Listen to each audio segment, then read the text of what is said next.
Tuhan sertamu. Dan sertamu juga. Inilah Injil Yesus Kristus menurut Santo Lukas. Dimuliakanlah Tuhan. Pada satu hari Sabat, Yesus masuk ke rumah ibadah lalu mengajar. Di situ ada seorang yang mati tangan kanannya. Ahli-ahli Taurat dan orang-orang Farisi mengamat-amati Yesus kalau-kalau ia menyembuhkan orang pada hari Sabat, agar mereka mendapatkan alasan untuk menyalahkan dia. Tetapi Yesus mengetahui pikiran mereka. Ia berkata kepada orang yang mati tangan kanannya, "Bangunlah dan berdirilah di tengah." Maka bangunlah orang itu dan berdiri di tengah. Lalu Yesus berkata kepada mereka, "Aku bertanya kepada kalian, manakah yang diperbolehkan pada hari Sabat? Berbuat baik atau berbuat jahat? Menyelamatkan orang atau membinasakannya?" Sesudah itu, ia memandang sekeliling kepada mereka semua, lalu berkata kepada yang sakit itu, "Ulurkanlah tanganmu." Orang itu mengulurkan tangannya dan sembuhlah dia. Maka meluaplah amarah ahli-ahli Taurat dan orang-orang Farisi. Lalu mereka berunding, apakah yang akan mereka lakukan terhadap Yesus? Demikianlah Injil Tuhan kita. Terpujilah Kristus.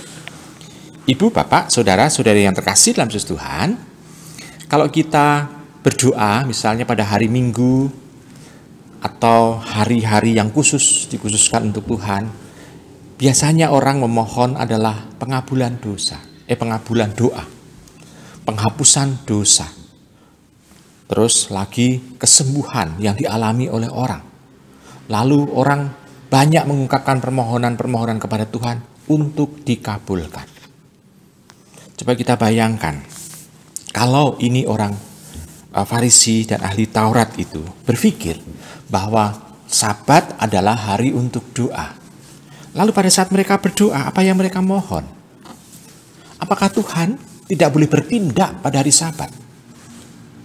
Karena inti pada hari Sabat adalah mereka menginginkan Tuhan bertindak.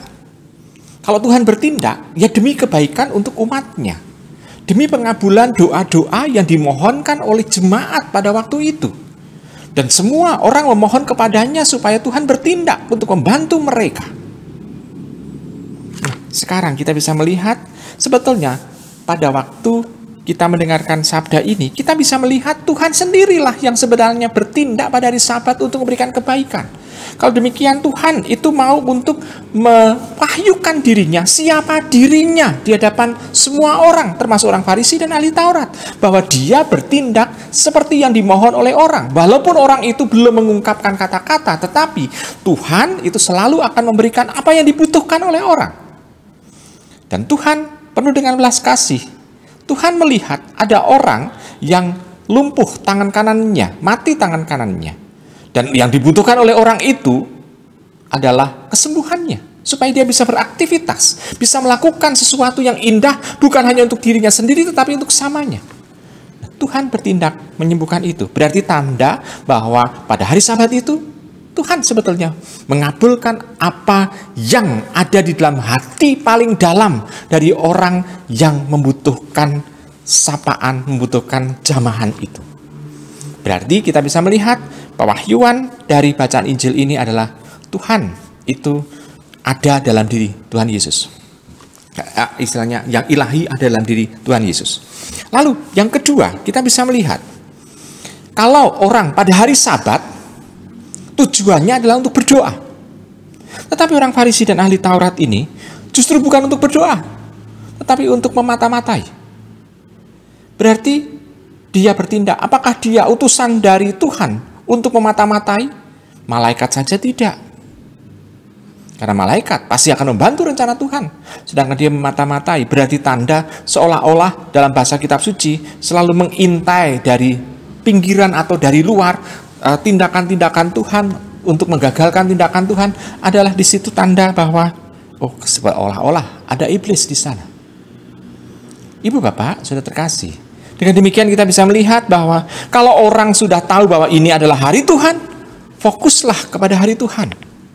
Bukan untuk justru mau mengamat-amati, mencari kesalahan-kesalahan orang. Kalau mencari kesalahan-kesalahan orang, kita bisa melihat kacamata kita yang kalau kita mencari kesalahan-kesalahan orang, kacamata kita adalah kacamata untuk mencari-cari dan kacamata gelap biasanya.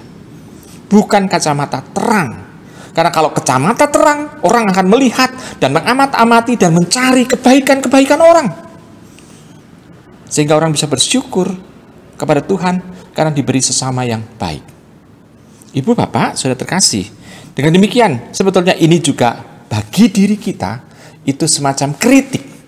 Kalau kita menghadap hadirat Tuhan, kacamata apa yang kita pakai? Kalau kita mau meluhurkan Tuhan, memuji Tuhan, menyembah Tuhan, kacamata apa yang kita pakai? Apakah kegelapan, ketakutan, kekhawatiran yang ada dalam diri kita? Lalu yang ketiga adalah, Ibu, Bapak, Saudara terkasih, kalau kita mau untuk memuliakan Tuhan, menyembah Tuhan, memuji Tuhan pada hari yang khusus, pikiran kita fokusnya harus kepada Tuhan. Bukan kepada banyak hal yang justru membuat kepala dan hati semerawut. Karena justru kesemrawutan itulah kita tidak bisa berdoa dengan khusyuk. Karena pikiran kita akan dipenuhi dengan kesemrawutan itu. Sehingga ungkapan-ungkapan doa permohonan yang kita ungkapkan kepada Tuhan pun juga akan semrawut. Tetapi kalau pikiran kita penuh dengan Tuhan, isi doa pun akan intens, akan dalam, akan juga memberi makna, dan justru akan mengubah juga kehidupan kita dalam sehari itu. Sehingga kita bisa melakukan apa yang menjadi kehendak Tuhan. Sehingga kalau Tuhan bersabda, kita bisa mendengarkan. Karena kesemrawutan dalam pikiran dan hati itu bisa kita hilangkan. Sehingga fokus kepada Tuhan justru membantu kita untuk bisa menjadi pelaku-pelaku sabda dan menjadi berkat bagi sesama. Selamat merenungkan.